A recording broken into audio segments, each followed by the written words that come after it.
Welcome to the State of the Nation Weekly Update. I'm your host, Mike Sham, and this week, the Weekly Update, brought to you by Pace Car Rental. If you're a supporter of the State of the Nation, support Pace Car Rental, go get a discount on a hired car, use the code SONA. While you're working, subscribe to the channel. If you really want to keep us on air, become a member. Right, so let's look at the week. This has been a very interesting week. For starters, there's one of the things which you may have seen, and that was a rant, I suppose is the best way to put it, by the Secretary General of the South African Communist Party, Solly Mapaila. The gist of what he had to say, it's all over social media, is that the ANC should have rather done a deal with the EFF because ideologically, it's really bad that they've dealt with the DA. And even with the imperfections of the EFF, they should rather have done that deal, or maybe even with the MK party, rather than to deal with the white monopoly capital of the Democratic Alliance. Well, hearing that, one thinks that the immediate counter to that is, why doesn't the SA Communist Party leave the ANC? They have been hanging on for dear life for the last 20 years. We do recall that in the mid-2000s, Thabo Mbeki tried desperately to get the SACP to leave the ANC alliance as it was, or as it is. But nope, they wanted to be close to the money. Blade and Zamandi wouldn't go for love or money, and now Blade and Zamandi remains employed as Minister of Science and Technology, God help us. But the point is that if the Communist Party is looking for a home, perhaps that home is no longer the ANC, and perhaps that home is actually the EFF, where they are a Marxist, Leninist, Fidel Castro, Venezuela-loving organization that can offer proper communism. I do not understand why the SA Communist Party is hanging on to the ANC's coattails. I suppose it's quite a silly question, or silly to put it that way, because we do know why the SACP hangs around the ANC, because that's where the money is. So my response to Solly Mapaila is, if you have a problem with the ANC, why don't you go and stand in an election on your own, or join the EFF? The reality is that the SA Communist Party exists in name only. They don't really have members, they don't really have a constituency. And I suppose it's a bit like the unions that are always threatening to leave this alliance, but know that they could never campaign as a party on their own or get access to the kind of largesse that they get within the ANC alliance. So take it from me, Mr. Mapaila, if you've got a problem with the ANC, why don't you go on your own? Join the EFF. Those are your two options. The story that's been dominating the headlines has been the scandal around the VBS, the bank that was looted. And this has come to light because of the a lot of stuff getting leaked in South Africa. This is starting to look like we've got some very bad plumbing services.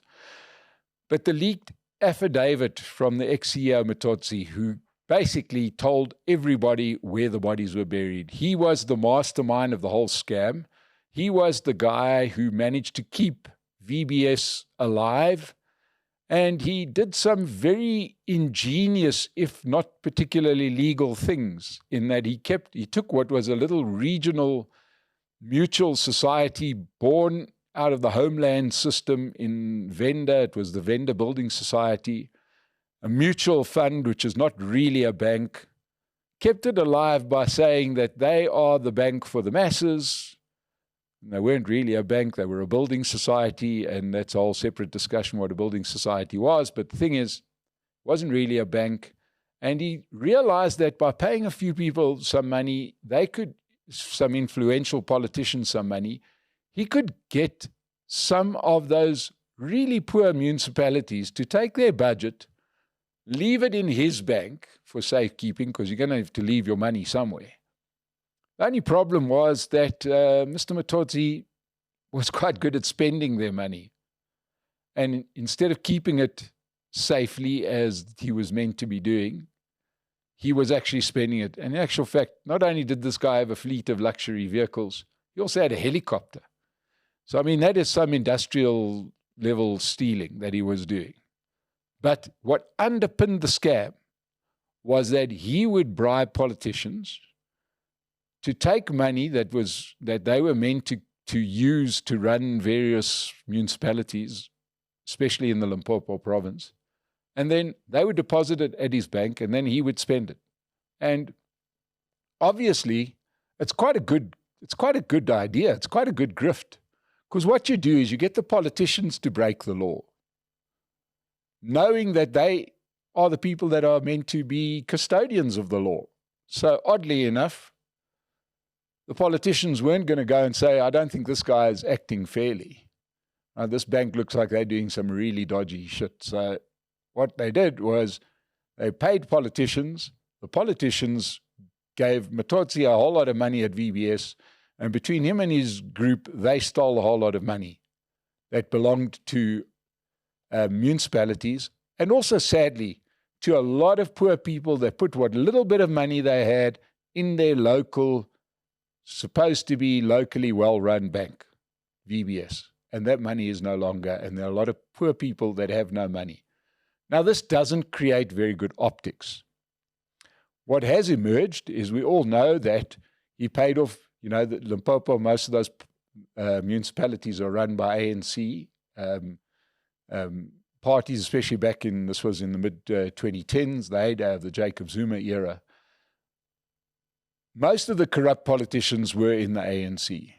But sadly, where it stretches a bit further was that at that point in time, the EFF had been formed, and they were big on asking questions. And you may recall that Jacob Zuma had been told to pay for some of his upgrades at Nkandla, and he came up with the fact that he had got a loan to pay for this, and he got the loan from VBS, which meant that the EFF were making a big noise about the money that the VBS had lent to Jacob Zuma. And in order to get the EFF off his scent, Mr. Matotsi and VBS paid some money to the EFF. But he didn't quite pay it to the EFF. He paid it to certain leaders within the EFF in their own bank accounts. And unsurprisingly, it doesn't seem like the money ended up in the EFF. Looks like it ended up in expensive liquor stores and hotels and clothing stores. So this is a scandal that is going to be out there. Oddly enough, it's got the sex appeal of including the names of Julius Malema and Floyd Shivambu. It's not going to go away. The fact that the ANC is crooked, we all know, so they're not going to get any worse press out of this. So the VBS scandal is like that little thing which can blow up into a big thing. But it's not helping the EFF brand, which seems to be a little bit adrift at the moment. They've had a bad election. They said they weren't going to be disruptors. The first meeting in Parliament, they disrupted. Not sure where they go to from here. But maybe have a discussion with Solly Mapaila. Two of you can get together, and quite clearly a nice little cozy relationship can form between the EFF and the South African Communist Party. Let's have a look at the government of national unity, starting to bed down to be almost a government. And what have we seen? Well, we've seen the opposition parliamentarians, opposition cabinet ministers making hay, some low-hanging fruit. What is the low-hanging fruit? Most of it has been lying there all along. Stuff that has happened in their departments, which they've taken over from ANC ministers, which the ANC ministers decided to just sort of ignore. Probably the most telling one was the Ministry of Public Works, which has over the last 10 years had 300 million rand stolen from them, apparently in a cybercrime. 10 years, you knew about it, cybercrime. Then they also say there are people on the inside. As I understand it, cybercrime is done at a distance, but yeah, you've got people on the inside. The bottom line is that this was corruption and theft straight out within the department. Stole 300 million rand. Well, it turns out that when Minister McPherson, Dean McPherson from the DA, said that they had uncovered this. Well, it's been uncovered for a long time. It wasn't the DA that uncovered it. It's in fact been the department that knew about this ages ago, and there was just a report lying around saying, hey, 300 million rand's been stolen. They just decided to not report it because obviously some of the comrades are going to get named, and somebody's going to end up in Minister Groenewald's jail. So it looks like one of those situations where this is one of the unintended consequences, and a good one, where the new broom is going to sweep clean. You arrive there, you find out that there was malfeasance, and all you do is you just make it public. You don't even have to do anything, just make it public. There was a similar thing in the Department of Sports, Arts and Culture, where our Minister, Gauteng decided that we all know that under the cover of COVID, the government did a whole lot of very naughty things. Well, one of the naughty things was that they took a whole lot of your and my taxpayer money and literally paid for some of their favorite musicians, comedians, personalities, just because they could, under the guise of COVID, trying to pay for people that could no longer work because everything had been shut down. What they failed to do while they were doing this is to disclose what was the basis, who did they pay, how much did they pay. It was all under this huge cloak of darkness and secrecy. Well, Gauteng walks into his office, sees the report with all of the names and all of the amounts, and makes it public. Now it's up to us, taxpayers, to see whether we're happy that some included in the list are some very wealthy people and some children of very wealthy people. That's the one I like the most. These aren't the artists themselves, it's artists' children getting money from the government just because. The point we're getting to here is that the new government of national unity, especially the opposition cabinet ministers, are going to find it quite easy to come up with a lot of low-hanging fruit. This is stuff that's literally been lying around, that the department itself knew was happening, but decided that, as they call it in the mafia, to invoke the code of omerta. Nobody talks. Everybody keeps it quiet. None of us saw the murder, even though there's a body lying there, and we were all watching. This was the way of a majority party. This was a way of a majority party that had lost its way. And now it's becoming quite easy for these opposition MPs, cabinet ministers, to unpick this very loosely stitched garment, this very loosely stitched veil of secrecy that the ANC had put over so many of these departments, and it's going to get considerably worse. So a lot of this you probably knew, but have you considered where to from here for the ANC cabinet ministers? Because right now we've heard absolutely nothing from them. So we've heard action in a few of the portfolios that are run by the opposition parties. I've just outlined a few. There's been some action at Home Affairs. There's been some action at Basic Education. Both of those run by DA ministers. But when are we going to hear anything out of ANC ministers? When are we going to hear anything from the ministers that have got these portfolios that have been run badly for years? Are they going to come to the party, or are they going to just keep on trying to keep things quiet? It's going to be very, very difficult, because one of two things is going to happen. Either they're just going to let past indiscretions just go,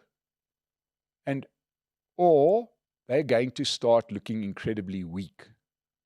Because I can promise you that everybody, human beings is human beings, and we will respond to leadership regardless of who we are. And I know that we all have a lot to say about civil servants, but at the end of the day, if there's better management, the civil service will respond. And you might see a dramatic improvement in certain cabinet posts and certain cabinet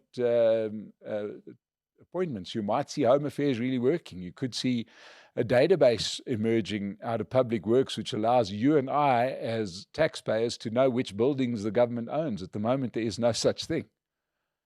Why do you suppose a government wouldn't have a registry of all the buildings they own? Well, the reality is they don't want us to know, because that way, you might sort of sell a building or two and nobody will really be the wiser.